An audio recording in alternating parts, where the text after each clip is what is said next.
परधोनी मजा आ गया बे। एक कंचन काया कैसे दिखत रे हमारे मामा गाँव में या बड़े बड़े कंचन या चाकर चाकर काया। चुप रहे।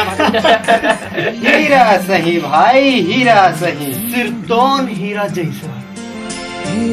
हीरा चाटे का होते बहनी? फुटले मार जाती दीदी। कल के मरैया आजे मर जाबो कैसे रे? फिर चाट के मरबो। लोखन के तू ही मन बराती आयो का? एक तो मैं नाश्ता दे बर आया हूँ, ऊपर से पावर मारत हो। और कैसे तो बहुत हीरा चाटे मन लागत है। हीरा चाट बे, ले चाट। एला चाट चल बहनी। अरे दादा रे, यहाँ का आए रे? यहाँ टूरी माता तुम मुखारी नहीं करे कर। मार सिक्का सही गढ़ा गढ़ा तू कह रे। चुप है, तू हर मारे नाश्ता खिलाओ नहीं मिल, नाश्ता देना हो हमारे मामा गाँव में। अभी तुम्हार उम्र का हो गई? मोर उम्र? मोर उम्र तो अभी कुछ होच नहीं है।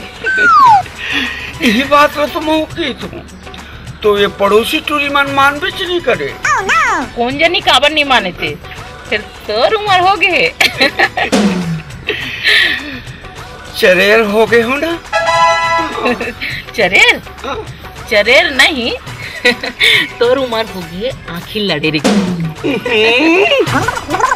ये माँ से का देखता ये लाती है केला काला। ये माँ तोर फांस गड़े तेला दे दिखाओ कुर्ता चीर के। काला तोर महिला बन गई ला।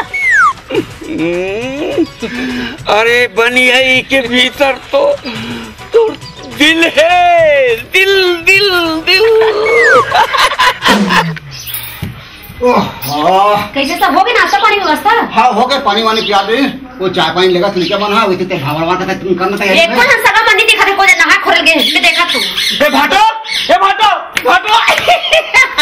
हाथ बे गिर साले तोर दाई मात के। चुप का हो गए रे? बरतिया संग एक जो सोखर्रा मुंह के करण फरा है वीर तोर दाई चाटा थे। एहतियात रे काय तब मोला का बार मारता जी? ये ले आइंदा बताना नहीं समझे? एक बार दीदी पूछ लेते भाटो। तोर भाटो नो हबे मोरा हो गया यार।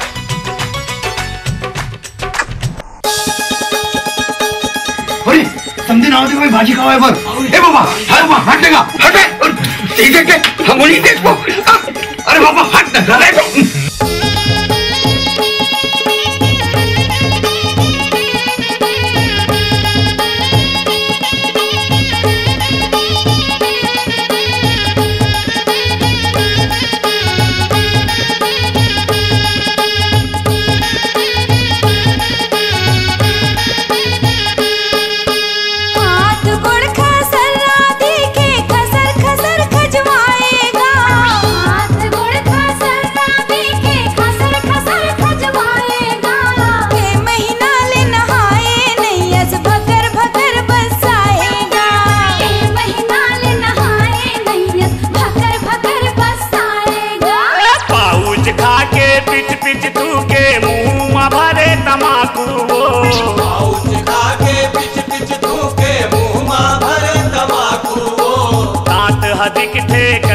समथिन किस तस का गुड़ा को तात हदिक थे करिया समथिन किस तस का गुड़ा को।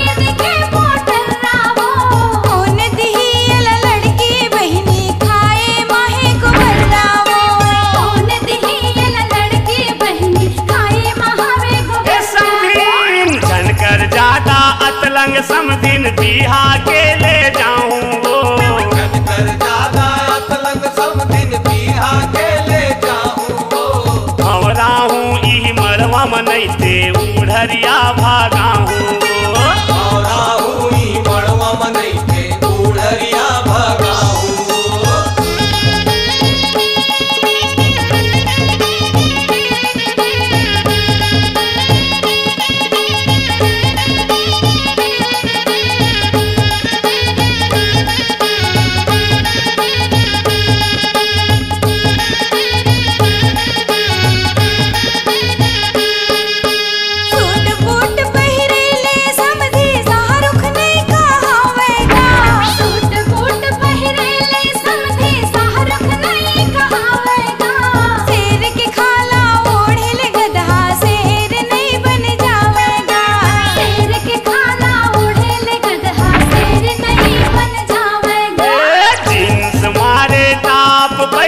चश्मा लगाए वो मारे टाप पहिरे चश्मा लगाए वो अंग्रेजी माँ गारी दे के हमला का दिखाए वो